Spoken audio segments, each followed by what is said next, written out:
Dan dasar dalam masalah waktu sholat ini adalah hadis ibnu Amrin radhiyallahu taala anhu, bahwa Nabi SAW bersabda, waktu sholati waktu dhuhri ila idza zawali syams wa kana dhillu rajuli katulihi ma lam yahdur al-'asr. Ya. Jadi waktu sholat ini sebelum saya sebutkan hadisnya, namun saya ingatkan kembali, belum mungkin saya pernah sampaikan. Waktu sholat ini adalah taufikiyah berdasarkan wahyu. Waktu itu bagaimana cara penentuannya? Bagaimana Allah kemudian memberitahu Nabi SAW? Nabi Allah Subhanahu Wa Taala setelah peristiwa Nabi SAW Isra Mi'raj, adanya perintah sholat, kemudian keesokannya Jibril alaihissalam datang kepada Nabi SAW di waktu sholat zuhur, yaitu di waktu awal sholat zuhur. Lalu kemudian Jibril alaihissalam mengimami Nabi SAW untuk sholat. Ya. Kemudian Jibril datang lagi di awal waktu asar dan mengimami Nabi SAW untuk sholat asar. Kemudian beliau datang lagi di awal waktu sholat maghrib dan di awal waktu sholat isya dan di awal waktu sholat subuh, dan mengimami Nabi SAW untuk sholat-sholat yang tadi disebutkan. Kemudian di hari yang kedua, Jibril alaihissalam kembali menemui Nabi SAW untuk mengimami sholat. Namun kali ini Jibril datang di akhir dari waktu-waktu sholat yang 5 tersebut. Beliau datang alaihissalam datang di akhir waktu sholat zuhur, kemudian datang di akhir waktu sholat asar, kemudian datang di hari akhir sholat maghrib, isya dan juga subuh. Kemudian Jibril alaihissalam mengatakan di antara keduanya itulah waktu-waktu sholat. Di antara keduanya itulah waktu-waktu sholat. Ya, jadi sholat pertama yang dilakukan oleh Nabi SAW tadi sholat zuhur bersama Jibril alaihissalam, lalu kemudian ditentukan penentuan waktunya berdasarkan tadi jarak antara Nabi SAW diimami oleh Jibril di awal waktu dan yang di hari kedua di akhir waktu. Ya, Jibril tadi mengatakan waktu sholat di antara keduanya. Kemudian beliau tegaskan lagi dalam sebuah hadis, waktu dhuhri idza zalati syamsu wa kana dhillu rajuli katulihi ma lam yahdurul 'asr. Waktu zuhur itu apabila matahari tergelincir dan bayangan seseorang seperti panjang dirinya, ya, selama waktu asar belum hadir, yaitu tadi dari bila matahari tergelincir itu zawal, setelah matahari berada persis di atas kepala kita lalu tergelincir dan sampai bayangan seseorang seperti panjang dirinya. Kemudian wa waqtul 'isri ma lam tasfarra asy-syams. Adapun waktu asar adalah selama matahari belum menguning. Waktu salatil maghrib ma lam yaghib asy-syafaq. Adapun salat maghrib selama belum hilang cahaya merah dari matahari yang terbenam mega, ya. Waktu salatil isya ila nisfil laili wal awsat. Dan waktu salat isya sampai setengah malam yang pertengahan. Waktu salatil subh, dan waktu salat subuh min tulu'il fajr, dari terbit fajar, malam tatlu'i syam, selama matahari belum terbit. Dari mulai terbit fajar selama matahari belum terbit. Di sini kita dapatkan waktu sholat asar, waktu sholat zuhur diawali dengan tergelincirnya matahari, yaitu condongnya matahari dari tengah langit ke arah barat. Dan waktunya terus berlangsung sampai bayangan segala sesuatu sama panjang dengan aslinya. Ya, jadi tentunya agama Islam ini agama yang sudah ada ribuan tahun yang lalu. Ya, ada ketika belum ada jam yang canggih seperti sekarang. Ya, dan juga Islam adalah agama yang salah satu cirinya adalah raf'ul haraj, mengangkat kesulitan, sehingga bisa jadi seseorang dia terjebak di hutan yang tentunya tidak memiliki jam, tidak tahu bagaimana menentukan waktu sholat misalnya, maka dia bisa melihat atau dengan cara yang sangat sederhana, dengan dia melihat bayangan panjang tubuhnya. Kalau misalnya bayangan panjang tubuhnya kira-kira sudah setara dengan tingginya dia, maka itulah akhir waktu sholat zuhur, ya, dari mulai tergelincirnya matahari. Dan dianjurkan menyegerakan sholat zuhur di awal waktunya, karena Nabi SAW ketika ditanya oleh Abdullah bin Mas'ud radhiyallahu taala anhu, ayu amalin afdal ya Rasulullah, amalan apa yang paling afdal? Kemudian beliau katakan as-salatu fi awwali waktuha, fi awwali waktiha, sholat di awal waktunya. Namun untuk sholat zuhur dikecualikan bila ada panas yang sangat ekstrim, benar-benar panas gitu kan. Apalagi kayak misalnya di tanah suci ataupun negara-negara Arab yang panasnya bisa sampai 50-an derajat, bisa sampai 54 derajat, ya. Maka bila seperti itu dianjurkan menundanya sampai kemudian mereda, tidak terlalu panas. Karena Nabi SAW mengatakan dalam hadis riwayat Imam Al-Bukhari dan Muslim, "Idza ishtadda al-harru fa'abrilu bis-shalah." Apabila panas sangat ekstrim, ya, maka tundalah sholat hingga panasnya mereda. Fa inna shiddatal har min fayhi jahannam. Karena panas yang ekstrim itu termasuk hembusan neraka jahanam. Ya. Jadi pelajaran bagi manusia bahwa waktu ketika panas-panasnya di tengah hari itu sebenarnya merupakan hembusan dari neraka jahanam. Kalau seseorang yang sombong beribadah kepada Allah, dia merasa bahwa dia sombong, ya, banyak orang seperti itu, dan dia menganggap ancaman-ancaman api neraka itu hanya cerita-cerita saja. Suruh dia berjemur di tengah hari. Kalau dia kuat, tidak pingsan sejam berjemur terus, ya, maka ya, itu dia bisa dikatakan itu baru hembusannya saja. Tapi umumnya orang tidak akan kuat, ya, apalagi kalau di negeri Arab, ya, sudah pasti bisa pingsan, ya. Dan tentunya kalau di negeri Arab kalau lagi musim panas, lantainya saja seperti lantainya Masjid Nabawi akan terasa sangat panas, ya. Jemaah haji Indonesia itu banyak yang melepuh kakinya, ya Bu, ya.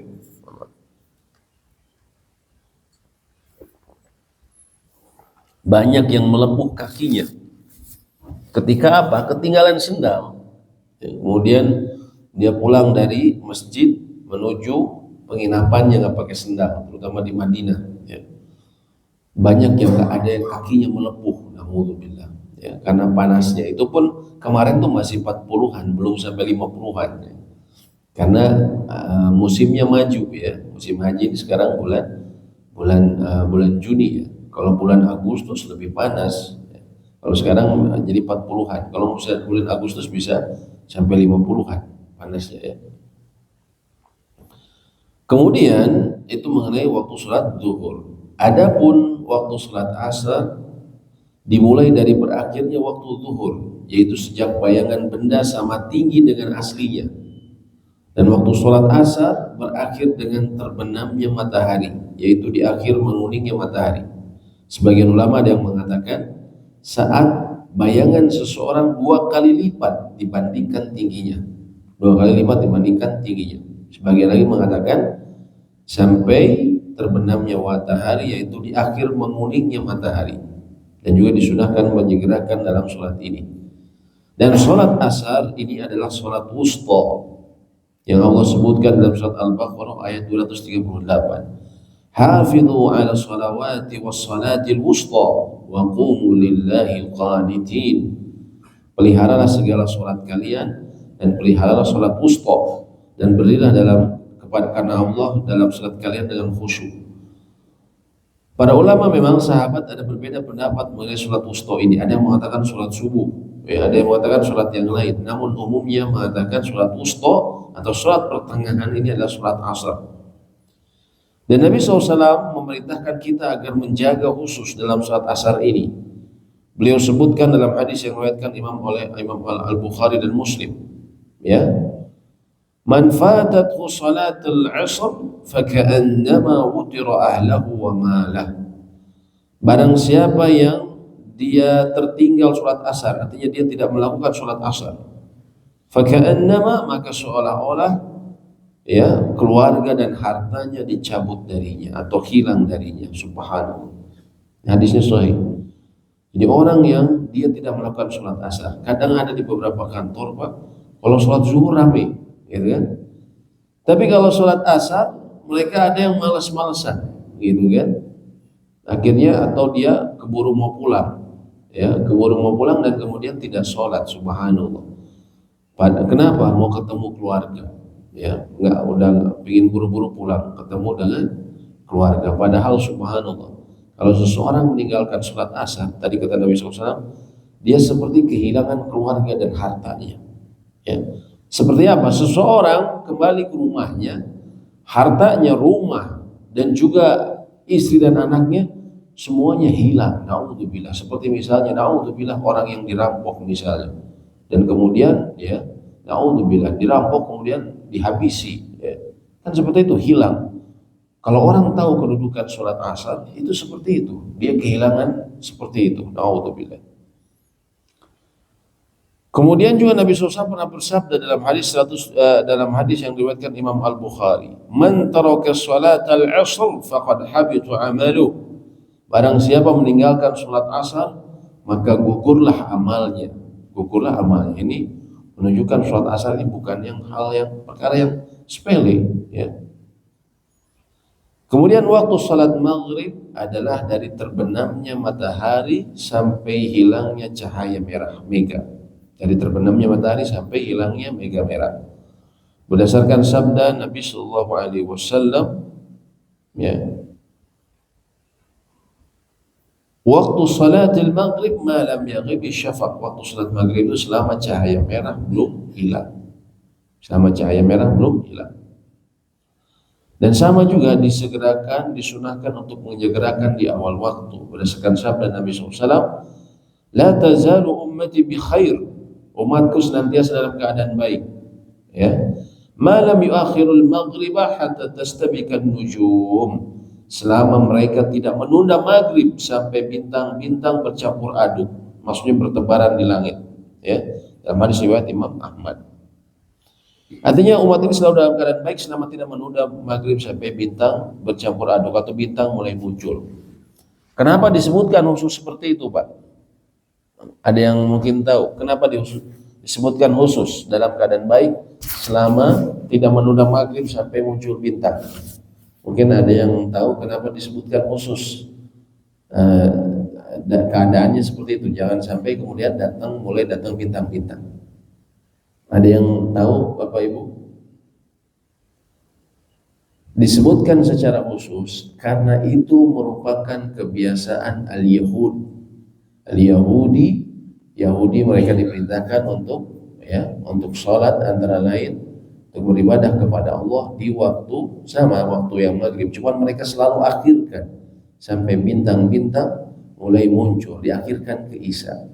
Ya. Dan ini diikuti oleh sekte yang mengaku Islam yang mengadopsi banyak ajarannya dari Yahudi. Siapakah mereka? Syiah. Syiah seperti itu juga. Mereka waktu maghrib ditunda sampai mulai datang bintang-bintang. Ya. Dan ini terlihat secara jelas.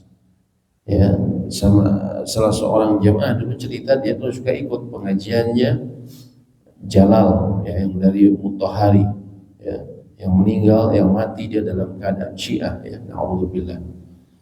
Dulu dia suka ada pengajian di Hotel Horizon buka puasa ceritanya. Itu sebelumnya ceritanya ada pengajian versi mereka, lalu kemudian nanti buka bersama. Tapi yang heran, buka bersama itu azan, kalau kita kan rebutan. Begitu azan langsung bersegera, ya. Langsung bersegera, semua dicocol, semua dimasukin kalau kita. Kalau ini enggak, dia jadi nggak langsung berbuka, ya. Lalu berbukanya ketika menjelang Isya baru berbuka. Nah ini memang merupakan salah satu peninggalan dari agama nenek moyang mereka Yahudi, ya, dan juga yang tercampur dengan ajarannya agama Persia, ya. Nah, di sini Nabi SAW sebutkan secara khusus selama tidak menunda maghrib. Nah, bayangkan, jadi Nabi SAW sudah tahu, tentunya berdasarkan wahyu, nanti ada umatnya yang akan seperti itu, yang mengaku sebagai umatnya, ya. Kecuali penulis kitab ini menyebutkan malam Muzdalifah bagi jemaah haji, maka disunahkan untuk mengakhirkannya sehingga dikerjakan bersama Isya dengan sholat jamaah takhir. Nah, ini jadi khusus untuk jamaah haji. Ketika mereka di hari ke-10, malam ke-11, ya, maaf, tapi malam ke-10. Ketika mereka di malam ke-10, setelah mereka di Arafah, mereka kan ke Musdalifah, ya. Ketika di Musdalifah, maka kalau datang jamaah haji waktu maghrib, ya, walaupun umumnya biasanya datang ke Isya karena ngantri, ya. Kalau datangnya maghrib, maka dia tetap disunahkan nanti diakhirkan sholatnya dan dijama bersama Isya jamaah takhir, walaupun dia datang sudah maghrib. Adapun sholat Isya, maka waktunya dimulai sejak lenyapnya mata cahaya merah mega sampai tengah malam. Waktu sholatil Isya ila nisfil lailil awsat. Waktu sholat Isya itu sampai setengah malam yang pertengahan. Dan dianjurkan menundanya sampai akhir waktu yang utama selama tidak memberatkan. Maksudnya apa? Kalau tidak memberatkan, sebagian ulama mengatakan dia melakukan yang Nabi SAW pernah lakukan. Nabi SAW pernah, beliau menunda waktu sholat Isya sampai di sepertiga atau di akhir sepertiga awal waktu malam. Di akhir sepertiga waktu malam. Jadi malam itu dari maghrib sampai subuh dibagi sepertiga, ya, misalnya jam 6 sampai jam 4, jam 6 sampai jam 4, jam 6 tambah 4 berapa Pak?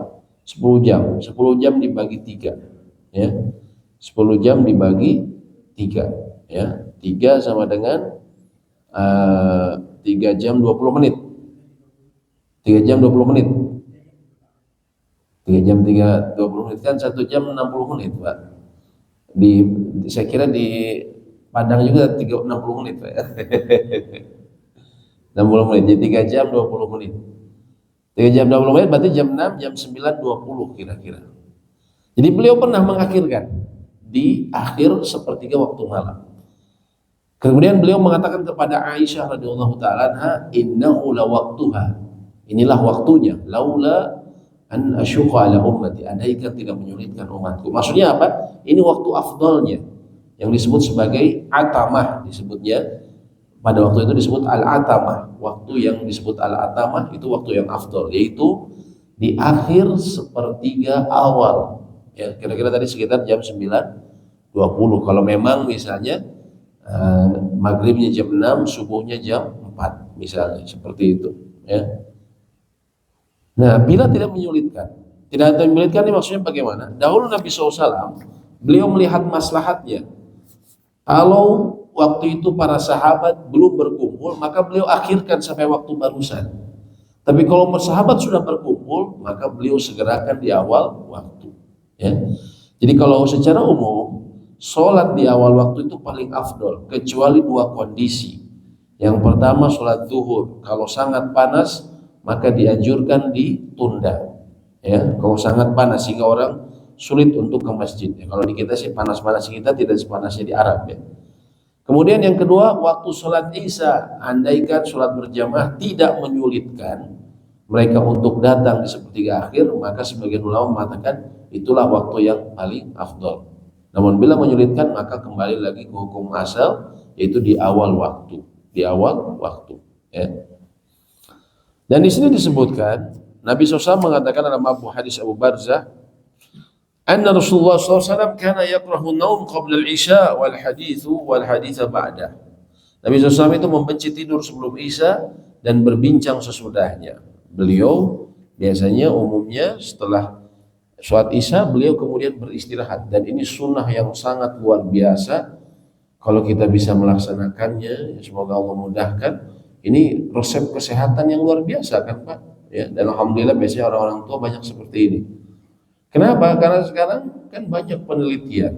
Orang mau tidur 7 jam, 8 jam, 9 jam, tapi kalau dia tidurnya sudah larut malam, apalagi kalau begadang atau sudah lewat dari jam 11 malam, maka itu akan merusak ginjalnya. Karena proses apa? Proses perbaikan tubuh itu kan antara lain disebutkan jam 11. Maka lebih cepat dia istirahat dan bangun lebih cepat, itu adalah sangat bermanfaat bagi kesehatan. Ya, jadi walaupun ceritanya saya padahal tidur jam 8 jam, 7 jam sehari. Jam berapa tidurnya? Jam 1. Sama aja. Ya. Tidak bermanfaat bagi kesehatan dia. Nabi SAW, subhanallah, sekarang itu sering banyak dibahas ya. Nabi SAW sudah mencontohkan dari dulu. Beliau bersegera tidur setelah sholat isya. Dan ini subhanallah. Ya, zaman sekarang banyak godaannya, ya. Handphone, TV, jadi orang susah tidurnya. Ya. Tapi ini adalah sangat bermanfaat bagi kesehatan. Nah, disebutkan sampai sepertengah malam yang pertengahan. Di sini para ulama berselisih pendapat. Ada yang mengatakan sampai sepertiga awal waktu malam tadi yang kami sebutkan. Karena Nabi SAW memang pernah sholat di waktu tersebut. Tapi juga di hadis ini disebutkan dalam hadis riwayat Imam Muslim sampai setengah malam yang pertengahan. Ini yang disebut oleh para umumnya ahli ilmu sebagai waktu al-mukhtar, waktu yang terpilih, waktu yang utama untuk mengerjakan sholat isya. Ya. Biasanya tadi kita sholat maghrib jam 6. Ya.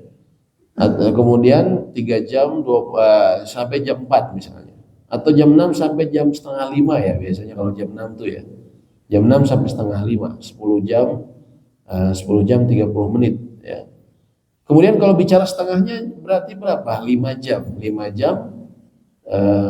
jam seperempat Pak ya, seperempat. Jam 6 tambah 5 berapa Pak? Jam 11 seperempat ya, sekitar jam 11 seperempat itu yang disebut sebagai setengah malam ya.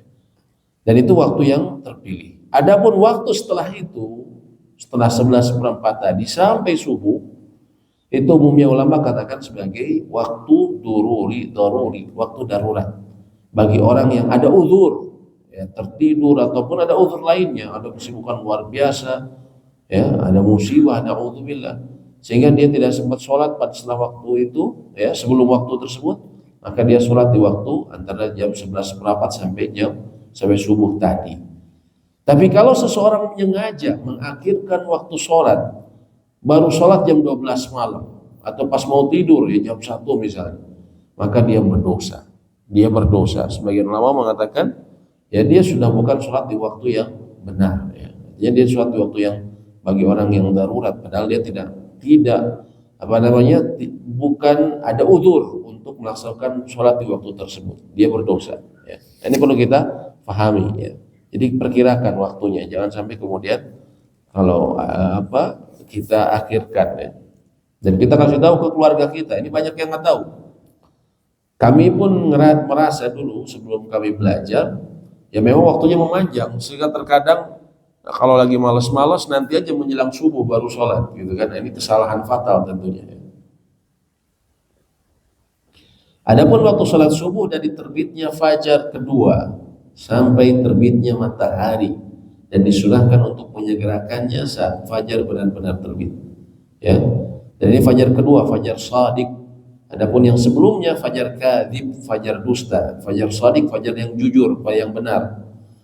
Kadzib itu dia kata Nabi SAW seperti bulu atau seperti buntut serigala yang dia menyeruak ke atas, ke vertikal, warnanya putih ya, terang warnanya putih ke atas. Tapi kalau fajar shadiq dia sifatnya horizontal, biasanya juga ada warna biru kemerah-merahan, ada megahnya gitu kan. Itu fajar shadiq ya. Maka kita semenjak fajar shadiq ya. Dan kemudian disebutkan ya sampai menjelang matahari terbit ya. Bagaimana kalau misalnya dia bangun terlambat setelah matahari terbit? Apa yang harus dilakukan? Dia sholat dengan kemudian niatnya apa? Mengqadha. Karena waktunya sudah lewat, tapi dia tetap sholat dengan niat mengqadha. Tapi kalau di waktu yang tadi disebutkan dari fajar shadiq sampai kemudian menjelang matahari terbit itu adaan, dia melakukan di waktunya, disebutnya adaan ya. Adapun setelahnya itu disebutnya mengqadha ya. Tentunya ini dia kalau tidak ada uzur ya, maka dia berdosa, dia tunda-tunda ya. Kadang ada orang yang subhanallah dulu kami lihat ya, bisa bangun subuh Pak ya, sekitar sebelum azan bangun. Untuk ngapain? Nyuci mobil ya. Untuk nyuci orang ke masjid dia nyuci mobil aja, padahal muslim. Ya. Nanti setelah pulang ya baru beres dia nyuci mobil, ya subhanallah. Ya. Karena ceritanya mau ke kantor, dia lebih mementingkan penampilan dia ke kantor daripada ibadah yang salah satu ibadah yang paling utama. Ya, naudzubillah. Ada yang seperti itu ya di kalangan kaum muslim. Atau apa? Lari pagi juga ada orang seperti itu. Ya. Keluar menjelang subuh lari pagi. Ya. Sholat subuhnya kapan? Nanti kalau ingat kalau nyampe rumah. Ya. Kalau nyampe rumah baru sholat, ya, subhanallah. Ini kebodohan ya yang merugikan dia sendiri, cepat atau lambat. Ya. Inilah orang yang menunda-nunda waktu sholat adalah yang Allah sebutkan dalam surat Al-Ma'un ayat 4 dan 5. Fawailul lil musallin, neraka wail atau celakalah bagi orang-orang yang sholat. Wail ini maknanya celaka, juga kata para ahli tafsir ismu wadin bi jahannam, nama lembah di neraka jahanam. Ya.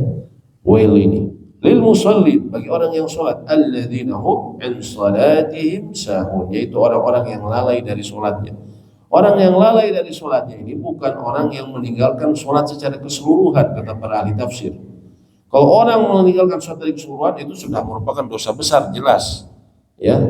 Tapi yang disebutkan di sini adalah orang yang dia mengakhirkan waktu sholat, dia melaksanakannya tidak sesuai dengan rukunnya, tidak memenuhi syaratnya, nggak peduli akan ilmunya, ya, maka dia termasuk yang terancam dalam ayat ini. Dan banyak sekali kaum muslimin yang sering dia sholat tapi mengakhirkan waktunya, terutama anak muda. Ya. Anak muda. Saya dulu punya teman satu kelas belajar bahasa Arab, tapi ini teman ini bukan teman biasa karena dia senior, usianya sudah 68 kalau masalah waktu itu, mantan Kejaksaan Negeri Kejari ya, di suatu daerah Jawa Timur. Dia bilang waktu itu dia berapa tahun sebelum itu waktu kami ngobrol itu dia bilang dia pernah di Jalan Riau ya, Marta Dinata, ada satu urusan ya. Kemudian itu waktu sholat asar dia kemudian sholat, dia ajak juga ada salah satu mungkin pekerjanya atau apa yang waktu itu ada di sana ya. Pekerjanya ini masih muda, perempuan. Ayo sholat dulu yuk. Udah yuk, kerjanya tinggal lu satu. Sok aja Pak, duluan Pak, nanti aja nanti aja ya. Akhirnya dia sholat duluan. Yang sudah tua ini, beliau sudah sepuh. Adapun yang tadi pekerjaannya masih muda, nanti saja. Akhirnya baru jam 5 baru dia beranjak dari kursinya mau wudhu. Jalan ke tempat wudhu, tiba-tiba jatuh, meninggal masih usia muda. Ya. Namanya usia nggak tahu, gitu. Tunda-tunda terus, taunya dia mungkin nganggap kita masih muda kan, santai gitu kan. Kalau nanti udah tua baru benar-benar kita kejar amalan kita, tapi kan udah lemas waktu itu gitu. Akhirnya ya seperti itu, naudzubillah, karena meninggalkan waktu sholat. Dan banyak sekali di masyarakat kita ya masalah waktu sholat ini karena mereka jauhnya dari ilmu agama, mencukupkan diri dengan apa yang didapat dari yang ada di masyarakat saja ya. Sehingga banyak yang saya sering dengar sekali, bangun jam 6, bangun jam 7, dia pikir oh sudah lewat nih waktu sholat subuh, artinya apa ya sudah, nggak usah sholat subuh, langsung pergi ke kantor. Selain dia merasa bahwa sudah keluar dari waktu sholat subuh sehingga dia tidak perlu sholat, yang kedua dia mengejar urusan dunia yang bagi dia terasa lebih penting, subhanallah. Padahal seseorang di antara keutamaan sholat subuh itu adalah fi dzimmatillah, dia berada dalam jaminan Allah. Seseorang yang dia tidak masalah sholat subuh, maka dia lepas dari tanggungan Allah, jaminan Allah. Dan ini dalam sholat subuh jamaah khususnya. Dan ini artinya ya, yang pertama dia harus pahami bahwasanya kalau dia tertidur, sebagaimana Nabi SAW mengatakan, man nasya an sholatin, barang siapa yang lupa dari sebuah sholat, mungkin karena ada suatu urusan yang sangat menyibukkan sehingga dia lupa ataupun tertidur, fal yusalliha, maka hendaklah dia mengerjakan sholatnya ya, idza dzakara ketika dia ingat ataupun ketika dia terjaga, langsung dia kerjakan dan tidak ada kafarat selain itu, kata Nabi SAW. Jadi begitu dia ingat atau begitu dia bangun langsung sholat saat itu juga.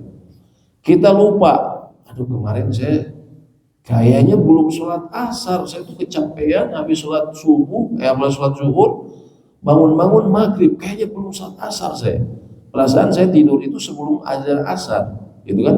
Baru ingat besoknya Bu, apa yang harus dilakukan? Ingat besoknya di waktu sholat asar juga, apa yang harus dilakukan? Mengkodok. Jadi sholat asarnya 2 kali, sholat asar yang waktu tersebut dan sholat asar yang mengkodok. Dia segerakan mengkodoknya. Ya. Bagaimana kalau seseorang pingsan? Ya, karena ada suatu ini dia pingsan, akhirnya dia meninggalkan misalnya 3 sholat. Ya, apa yang harus dilakukan? Maka dia mengkodok. Waktu sholatnya bagaimana? Berurutan. Ya, misalnya dia meninggal pingsan dari kapan? Saya dari zuhur, asar, maghrib baru ingat waktu isya. Maka bagaimana caranya? Nanti dia mengkodok sesuai dengan urutan waktu tersebut. Ya. Dan ini pendapat yang terkuat. Ada pendapat dalam mazhab Imam Syafi'i, kalau seseorang pingsan maka dia tidak perlu mengkodok karena dia disamakan dengan orang yang gila, hilang akalnya. Namun pendapat yang lebih tepat dan berhati-hati tetap dikodok karena dia lebih tepat seperti orang yang tertidur. Ya. Memang akalnya hilang, tapi pada saat pingsan saja. Ketika bangun, maka dia sudah kembali akalnya, maka dia mengkodok. Ya. Mengkodok dari 1 hari, ya dia mengkodok 1 hari, seperti itu sholatnya. Waktunya sesuai dengan urutannya. Jadi walaupun waktunya, dan kalau sholat, seseorang sholat mengkodok, itu walaupun di waktu yang dilarang. Ada waktu yang dilarang kan kita sholat sunnah mutlak Pak. Ya, 5 waktu. 3 waktu secara umum, 5 waktu secara terperinci. Yaitu apa? Yang pertama adalah secara umum yang waktunya adalah yang dilarang persis ketika matahari terbit. Kemudian ketika matahari persis berada di atas kepala kita sebelum waktu zuhur. Dan yang ketiga ketika matahari persis tenggelam. Ini adalah 3 waktu yang dilarang. Di antara hikmahnya disebutkan ketika matahari terbit dan tenggelam itu adalah waktu penyembahan bagi Tuhan mereka yang menyembah ya matahari, ya yang menyembah matahari. Adapun 5 secara terperinci adalah dari waktu ba'da sholat subuh ya, sampai waktu barusan. Kemudian juga yang berikutnya dari waktu ba'da sholat asar sampai tenggelamnya matahari. Maka tidak boleh sholat sunnah mutlak, sholat sunnah mutlak. Tapi kalau sholat sunnah yang ada sebab boleh. Contohnya apa? Sholat jenazah boleh dilakukan ba'da sholat asar. Ya. Begitu juga dengan sholat yang dikodok. Sholat yang dikodok, matahari persis berada di atas kepala kita.